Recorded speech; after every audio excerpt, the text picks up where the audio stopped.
Mes 10 openings d'animés préférés, attention ça va aller très vite, et le numéro 1 évidemment va vous retourner le cerveau. Alors le numéro 10 ne va pas vendre de rêve à la génération TikTok, hein, mais je m'en fous. L'harmonie parfaite entre visuel et musique, c'est tout ce que j'aime.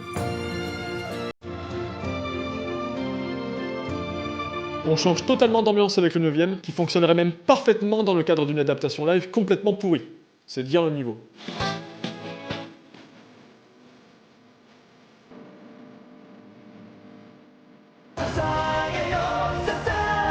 J'ai complètement zappé l'animé de la 7ème place, par contre j'écoute très souvent son opening.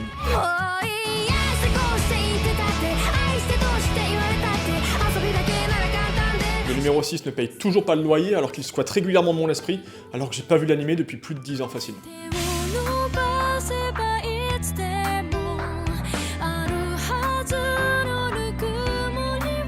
Là on rigole plus du tout avec la 5ème place, littéralement d'ailleurs, hein, puisque j'ai choisi le plus gros ovni de la carrière de son réalisateur, et qui est vraiment pas le dernier pour vous tirer les larmes.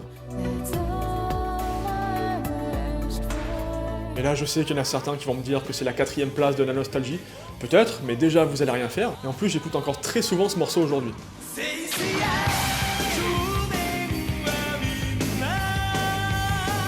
Et là attention, on arrive sur du très sérieux, avec une profusion véritable hein, de créativité, et pour ce qui reste en fait pour moi, l'un des meilleurs openings de ces dernières années.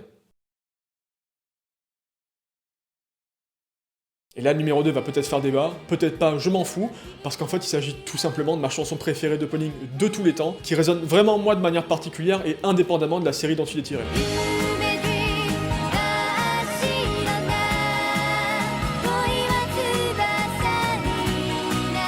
Et last but not least, le numéro 1, je vais vous le dire clairement, j'apprécie la chanson moyennement, ni visuellement, en fait, c'est ni plus ni moins que toute l'âme de son réalisateur qui nous explose à la tronche.